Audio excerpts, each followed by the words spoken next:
I like to ask the question, how many of you have major goals? And most people, they raise their hands. But I want to ask you another question, a question that I've been grappling with myself.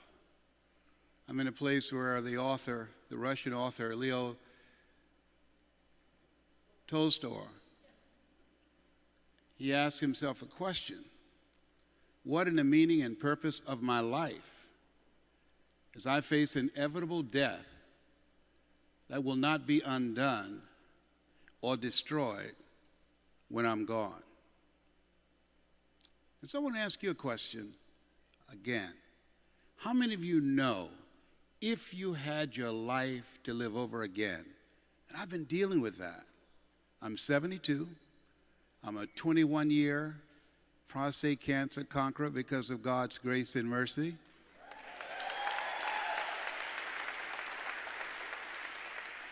And trust me, it's better to be seen than to be viewed. But I want to ask you, how many of you know, if you had your life to live over again, you could have done more than what you've done thus far? Raise your hands, please.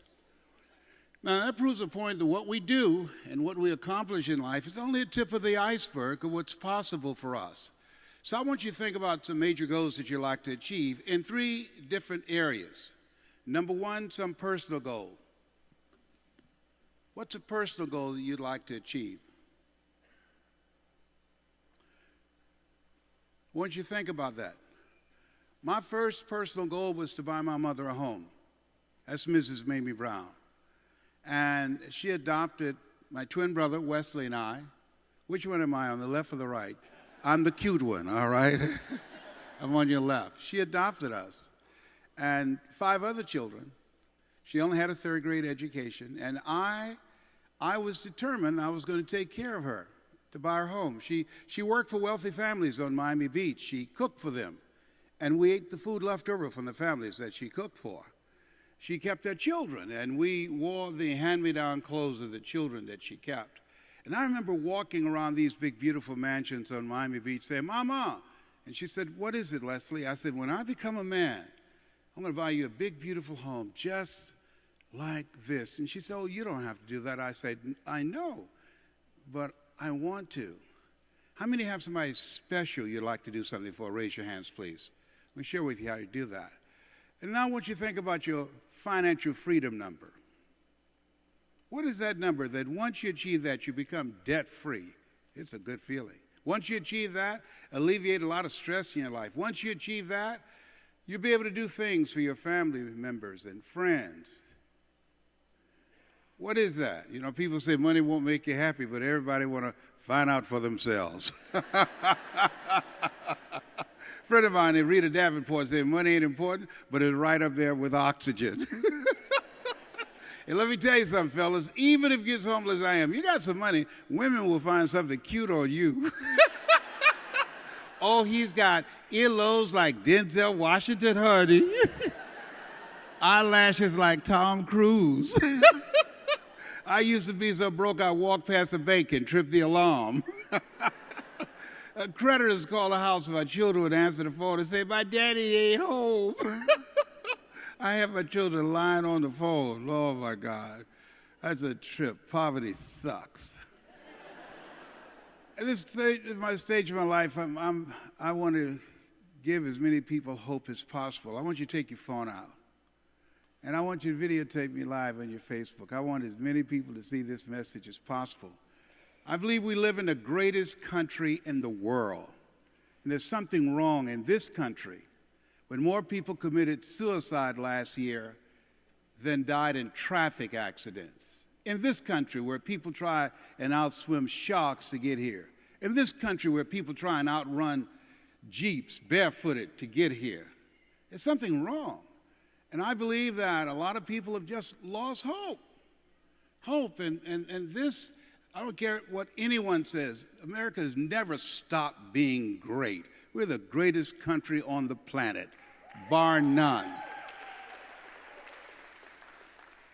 So I want you to think about your financial freedom number, and whatever that number is, and listen to me closely, I want you to multiply it 100 times.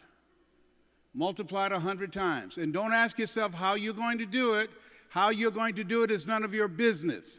My favorite book says, lean not unto thine own understanding, in all thy ways acknowledge him, and he shall direct thy path. You have a power and a presence in you that can do more than you can ever begin to imagine. I'm telling you this based upon my own experience. No one could have told me, based upon my experience, born in an abandoned building on a floor in a poor section of Miami, Florida called Liberty City. No one could have told me being adopted, and when I was in 5th grade, I was labeled educable, mentally retarded, and put back from the 5th grade to the 4th grade, and failed again when I was in the 8th grade. No one could have told me with no college training I would be doing what I'm doing now. And I didn't do it, I'm embarrassed to say, for 14 years. Because I talked myself out of it. But I remember something, it's a book, it's the most exhaustive study on self-esteem, learned optimism. And in there they said that we develop permanent personality characteristics between the ages of 0 and 5. 0 and 5. There's a voice in your heart that says yes or says no. You know, we've been taught forgetting those things which are behind. How many of you know that we might be through with our past, but our past is not through with us? Raise your hand if you know what I'm talking about. How many of you realize there are things that we have experienced that's affecting us, and many times we don't even know? Raise your hand if you understand what I'm saying. And so how people live their lives, I've come to know, is a result of the story they believe about themselves. And so when I was labeled educable, mentally retarded, I'll never forget a man who interrupted my story. I eulogized him last year. Mr. Leroy Washington, I stepped in his classroom looking for MacArthur Stevens. He said, young man, go to the board and work this problem out for me. I said, sir, I'm not one of your students. I'm just here looking for MacArthur. He said, go to the board and work the problem out anyhow. I said, I can't, sir. And the other students started laughing, saying, he's Leslie. He's got a twin brother, Wesley. Wesley's smart. He's DT. What's DT? He's the dumb twin. And I said, I am, sir. And he came from behind his desk and he looked at me. He said, don't you ever say that again. Someone's opinion of you does not have to become your reality. And that was a turning point in my life. On one hand, I was humiliated. But on the other hand, I was liberated. Because he looked at me with the eyes of Goethe, who said, look at a man the way that he is, he only becomes worse. But look at him as if he were what he could be, then he becomes what he should be. And so as you look at yourself and look at your goals and your dreams, I want you to think about your personal goal, your financial goal, and I want you to think about your social contribution. What will be different because you showed up? How many of you want to build a legacy? Raise your hands, please. I was watching an interview on the OWN channel, and Steve Harvey was being interviewed. He said something that really impacted me. He said a friend of his invited him to go to the hospital with him to visit his grandmother in the hospital. And he overheard her ask him, she said, do you know what your great-grandfather's name is? Now, the reason that has value for me, I'm a father, I'm a grandfather, and I'm a great-grandfather, 3 sons. And he said, no, I don't know what my great-grandfather's name is. And she said, because he didn't leave you anything. If he had left you something, you would know what his name was. And so I'm determined, and I'm sure some of you identify with me, that my grandchildren and my great-grandchildren and my great-grandchildren, because of how I live my life, that they will know my name. How many of you can identify with that? Raise your hands, please. As you think about your goals and dreams, think about your social contribution. What will be different because you showed up? In my case, I train speakers. I train people how to tell their story, how to make an impact, how to earn a living, how to begin to become a voice of influence. What will your social contribution be? I'm going to do a training this year called You're More Powerful Than Cancer. What will yours be? Think about what yours will be. Horace Mann said we should be ashamed to die until we have made some major contribution to humankind. As you think about your goals and dreams, Let us say together with conviction, it's possible. Say it again, everybody together over here, please. It's possible. I was living a mediocre life, and a friend of mine, Mike Williams, he had tremendous impact on me because I was living out of my past. And Mike interrupted my story. And he said, hey, Brownie. And I said, what? He said, you know why you go see Zig Ziglar and Jim Rohn and Tony Robbins and all those guys? I said, no, because, I like what they say. He said, no, because that's you. I said, but Mike, I could never do that. Man, I don't have a college education. I never worked for a major corporation. How can I compete with people with MBAs and PhDs and college credentials I don't have? How many have ever had someone see something in you that you didn't see in yourself? Raise your hand if you know what I'm talking about. Yeah, and so I didn't see that because based upon my past, I was living out of my history as opposed to my imagination. I want you to think about yourself where you are right now, and let us say together, it's possible. And I'm going to share some tools with you how you can begin to grow that, because one of the easiest things I've ever done was to earn $1 million. That was easy. But the most difficult thing I've ever done, and took years to do, was to believe that I can do it. That I can do it. If my birth parents came in here now, I would not know either one. That I can do it. Raised in poverty, that I can do it. Being labeled educable, mentally retarded, and failing twice in school, and being called DT, the dumb twin. I had no clue. And let me say something to you, and I don't know you, but I can tell you based upon my own experience, you have greatness in you. You have the ability to do more than you can ever begin to imagine. Dr. Howard Thurman, come forth, please, sir. He was a mentor to Dr. Martin Luther King Jr. and Albert Schweitzer and Mahatma Gandhi. He said, there's something in each and every one of you that waits and listens to the voice of the genuine in yourself.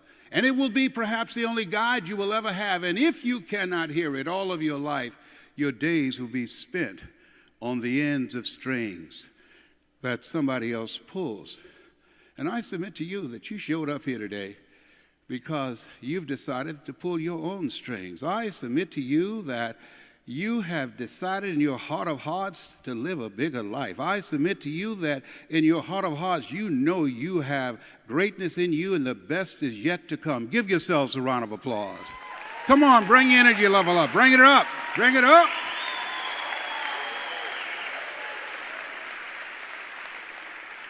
Let us say together, it's necessary.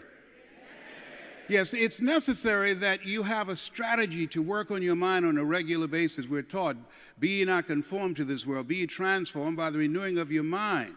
And that takes focus and that takes discipline. I'm encouraging you to go to YouTube after you leave here, and I want you to put in Les Brown speaking in the Georgia Dome.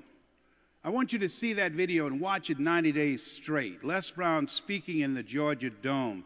It's entitled, It's Not Over Till You Win. And the reason I want you to see that, in pursuit of my dream, life happens. Forrest Gump was right, that life is like a box of chocolates. You never know what you're going to get.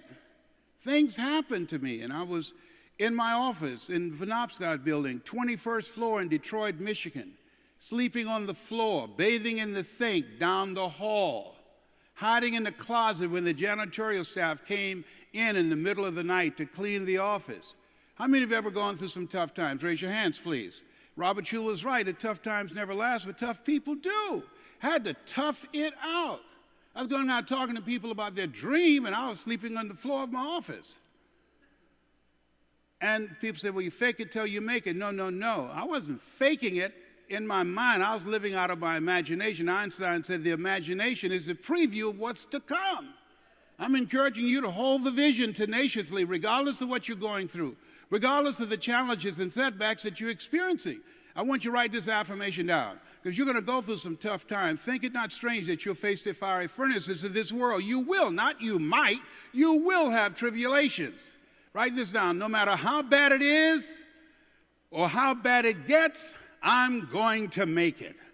That's what I had to affirm. No matter how bad it is or how bad it gets, I'm going to make it. I had to affirm myself every day with tears coming down my face. ducking creditors, not knowing how I was going to build my business. It was a challenging time. And I had to say that to myself over and over again. Thou shalt decree a thing, and it shall be established unto you. And as you affirm that, you begin to call that an experience for yourself. How many of you said to yourself, I can do more? Raise your hands, please. Dr. Howard Thurman, who was a mentor to Dr. Martin Luther King Jr., I admire him, brilliant man. He said, after I was diagnosed with prostate cancer and my PSA was 2,400, that stands for prostate-specific antigen, cancer had metastasized to 7 areas of my body, and I started smiling when the oncologist said that. He said, why are you smiling? I said, 7 is my lucky number. That's how I was born February 17th. My phone number is 702. My social security number is 267.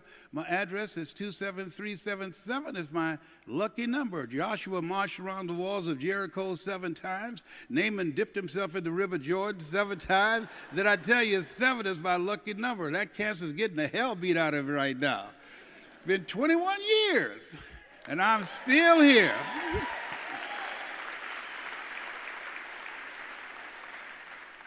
And so as you think about your goals and dreams, what's very important is your mindset, your belief, that you have to believe in your dream even when you don't have any evidence to support it. Even when everybody is against you, you've got to believe that I can do this after defeat and disappointment. Willie Jolly was right. A setback is a setup for a comeback. You have comeback power. You're here because you're different. If that said some entertainers were going to be here, you couldn't get in this place. The balcony would be full. Why? Because we have an entertainment-driven culture. That's why the average immigrant who comes to this country have a 3-time greater chance of having a business or buying their own home than the average American, because they have an achievement-driven mindset. And as we think about our goals and dreams, it's going to take everything in you. You have to work on yourself, work on your mindset, because you're going to take some hits. Here's something else. Practice this, OQP, write that down. Only quality people. As Keith was talking about, you got to look at the people in your life and ask, what value are they bringing to me, and what value are you bringing to them? If you're the smartest one in your group, as Dr. Dennis Kimbrough out of Atlanta said, you need to get a new group. There are many people who will never achieve their goals and dreams because they have too many toxic, negative, energy-draining people in their lives. Well, Les, can I change them? No, it's a full-time job changing yourself. And there's some people so negative they can walk into a dark room and begin to develop. Oh, behave, whatever. No, repeat after me, please. Let go. Or be dragged. Here's the other thing. Write this down. You're going to fail your way to success. 8 out of 10 millionaires have been financially bankrupt. Walt Disney filed bankruptcy 7 times and had 2 nervous breakdowns. You will fail your way to success. And it's not really failure. You're going to learn some stuff. When I win because of what I know. When I lose because of something that I did not know. And I've got to educate myself. I've got to elevate my thinking. I've got to get some input from some of the people in my group. Einstein said, the thinking that has brought me this far has created some problems that this thinking can't solve. There's never a shortage of money, just a shortage of thinking and ideas, as Robert Schuller said, and that's real. And so as you think about yourself, who is it that you need to deepen your relationship with, and who is it you need to spend less time with, and who is it that you don't need to take their calls? I'm going to share with you right now. We have too many distractions. You got to learn to listen to yourself. You got too many distractions from the phone and text messages and all these other platforms out here. I don't take a phone call unless, and write this down, is it positive? If it's not positive, I'm not going to take it. Is it purposeful? Is it something that's in relationship to what I'm doing and where I'm going? Is this a contributor or a taker? There are people who are always there when they need you, but when you need them, you can't find them. Is it productive? Is this worth my time? At 72, I'm not willing to waste my time talking with somebody, and it's not going to lead to anything. It's not productive. And is it profitable? Can I make some money with this person? You need to know that. Why? Your time is valuable. If you're going to lose something, lose some money. Time, you don't want to lose that. Money, you can recoup that. Time, you can't. Does that make sense what I'm saying to you right now? And so as you look at yourself, protect your time. I spent so much time trying to change my twin brother. I was trying to help him lose weight. I gained 14 pounds. Come on. It's tough. You know, he called me complaining. I said, Wesley, I'm dealing with cancer every day. They injected me with Lupron and put 55 pounds on me. Come on, man. I'm dealing with sciatica pain every day. If you've never had sciatica pain, let me tell you something. It will have you speaking in unknown tongues. Chevrolet, Honda, Honda, Toyota, Toyota, Toyota. Tamabota, Chevrolet, Chevrolet, Chevrolet. It's all, anybody know what I'm talking about, sciatica pain? It's serious. You hear me? Write this down. I'm going to live my dream in spite of. Got to make a decision. You're going to live your dream in spite of. It's necessary that you have that kind of mindset because you're going to have some opposition. Things are going to happen that you can't begin to imagine. No one wants to hear the 3 words, you have cancer. 3 words, most feared word in 7 different languages. The doctor looked at me and said, you have cancer. I said, can you give me a second opinion? Yes, and you're ugly too. No, I'm sorry, I got issues. I got problems. I laugh at myself. Okay. So as you look at your goals and dreams, decide you're going to make it happen in spite of. If you have money, great. If your last name is Rockefeller or Trump, great. I was doing a tour with the president called Millionaires in Training, and he was complaining to a reporter, my father only gave me $14 million. I said, hell, that would have been my dream. How many of you know if you had $14 million for your dream, you could live your dream? Raise your hands, please, all right? Let the record show. But if your last name is Trump or Rockefeller, that's great. But if it's not, it doesn't matter. You have something special. You have greatness in you. You have the ability to create wealth. You have the ability to make an impact. You have the ability to make a difference. You have the ability to do more than you can ever begin to imagine. I did not know this, Les Brown. And this is very important, what I'm about to say to you. I did not know this guy existed, a guy named Mike Williams. Write this down, The Road to Your Best Stuff. Get the book, you can get it on Amazon. The Road to Your Best Stuff. I wrote the foreword for it. I did not know this, Les Brown. I did not know he was in here. Hey, Brownie, yes, Mike. He said, hey, man, you know what? I said, what? You can do more than be a disc jockey. I said, I can? He said, yes. I said, what else I can do? He said, you can speak just like Zig Ziglar and all those guys. You got a story. You need a coach. Why? Michael Jordan, he's won several championships, but he never won a championship without Phil Jackson. Muhammad Ali said, I'm the greatest. He never won a championship without Angelo Dundee. And so this guy saw this Les Brown, Mike Williams, who wrote the book, The Road to Your Best Stuff.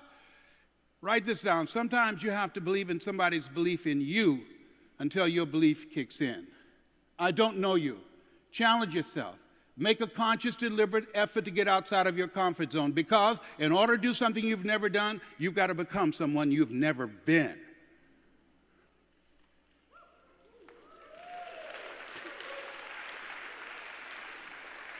Everybody repeat after me, please. Live full. Everybody together, live full. Die empty. When I came home after having 338 radiation seed implants, and my PSA continued to rise, I was reading something to give me a sense of comfort and peace. And Dr. Thurman said, the ideal situation for a man or woman to die is to have family members praying with them as they cross over. He said, but imagine, if you will, being on your deathbed. And standing around your bed, the ghost of the dreams, the ideas, the abilities given to you by life, but you, for whatever reason, you never pursued those dreams. You never act on those ideas. You never used those talents. You never used those gifts. And there they are, standing around your bed, looking at you with large, angry eyes, saying, we came to you, and only you could have given us life. And now we must die with you forever. And the question is, if you died today, what dreams, what gifts, what talents, what abilities would die with you? A very good friend of mine, Miles Monroe, died in a plane crash. He said, the wealthiest place on the planet is not in the Far East where there's oil in the ground. The wealthiest place on the planet is not in South Africa. He said, the wealthiest place on the planet is the cemetery. There you find books never written. There you find ideas never acted on. There you find leadership we never heard of. Maybe that's why one woman asked in a moment of anguish, what if you live your whole life only to discover that it was wrong? Maybe that's why Henry David Thoreau said, oh God, to reach the point of death, only to realize that you've never lived, only to realize that you never scraped the surface of your potential. Because of Mike Williams, I started doing different things.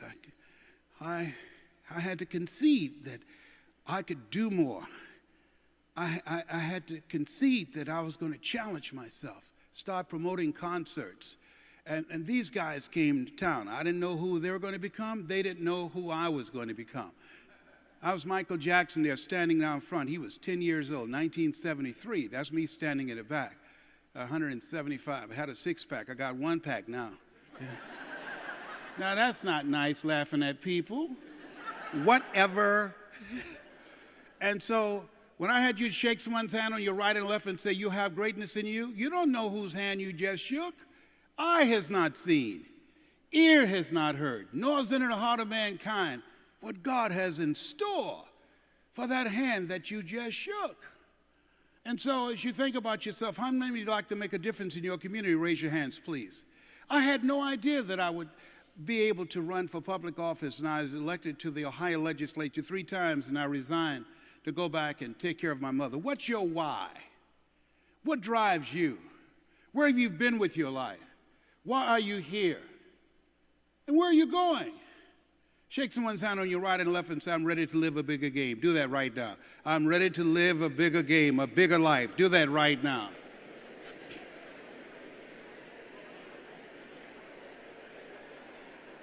I was driving my mother in the area of North Miami Beach, and she saw this big, beautiful house, and I drove her down this street deliberately. And she said, if I lived in something like that, I feel like Mrs. Rockefeller. I said, you really like that? She said, yes. She didn't know I had already made plans to get it for her. I drove her back in the area again 6 weeks later, and she said, slow down, Leslie. I said, what is it, Mama? Look at that house. I said, you really like that house? She said, yes. I know the people there. Let me take you in. Would you like to see it? She said, yes. I drove up to the house. At that time, Mama was 78. I went around and opened the door. As we started walking toward the house, she stopped and said, Leslie? I said, yes, ma'am. Boy, you sure you know these people? I said, yes, ma'am, Mama, I do. And so we got to the door. I couldn't hold it anymore. I put the key in. I turned the key. I said, Mrs. Rockefeller, this is your home.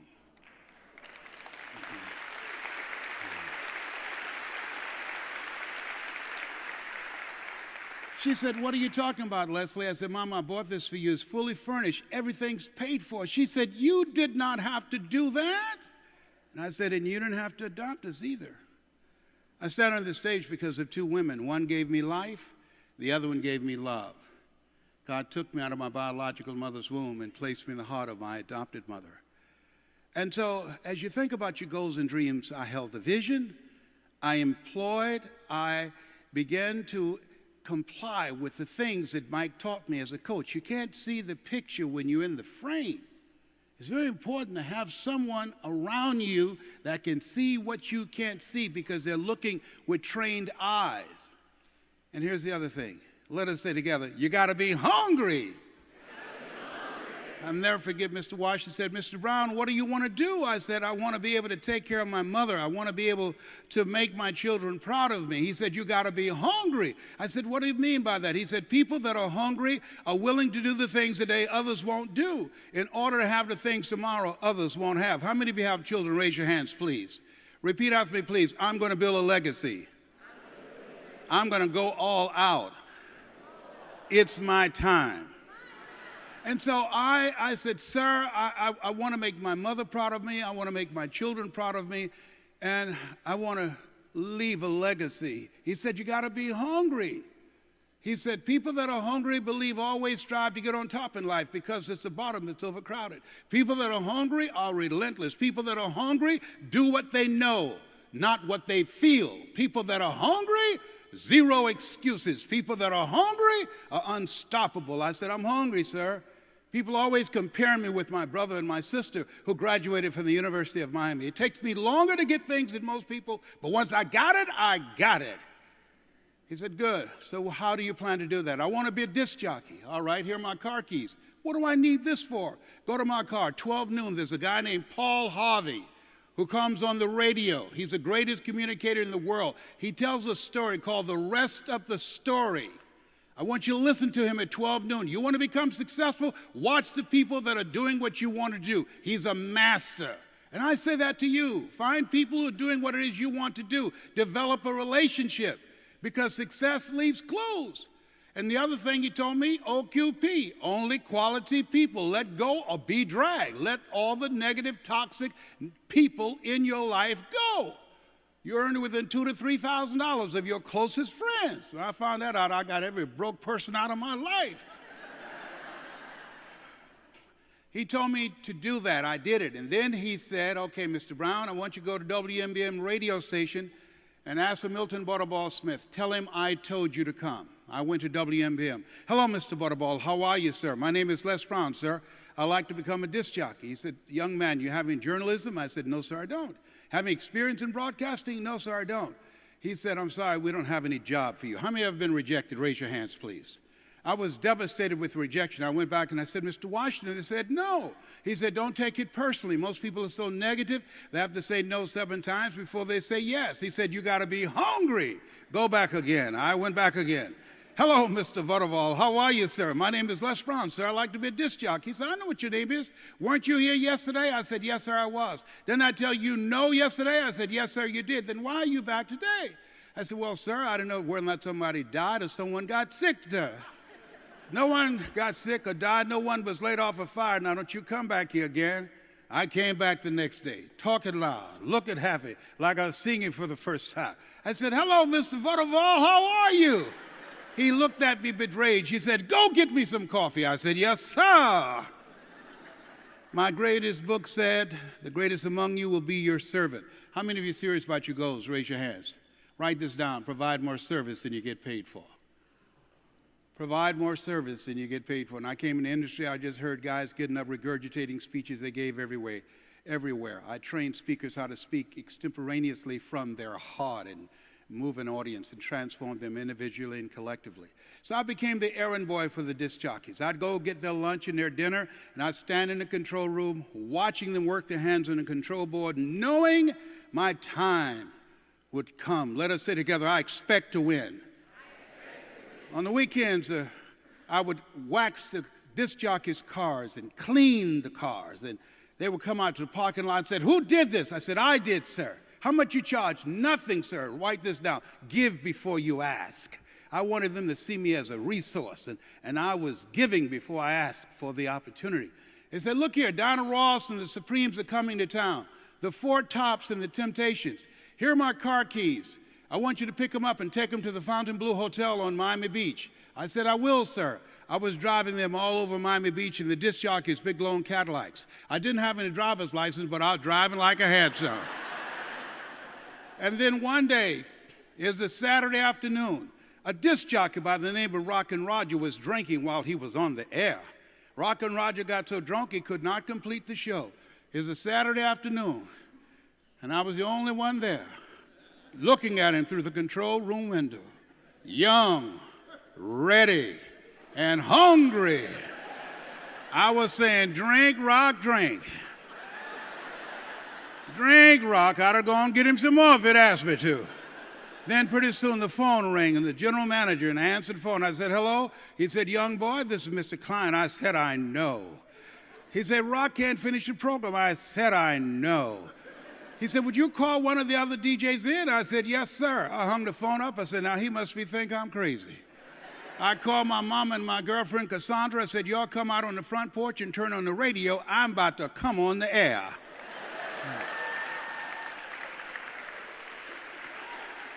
I waited for about 20 minutes, and I called him back and said, Mr. Klein, I can't find nobody.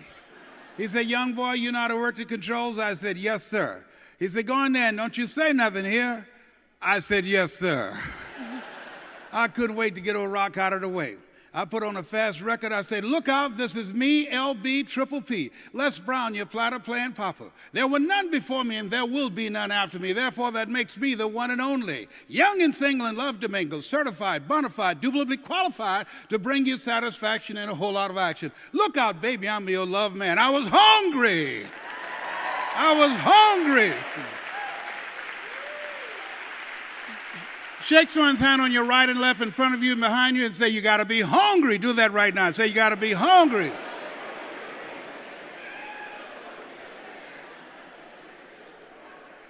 You have something special. You have greatness in you. That's my story, and I'm sticking to it.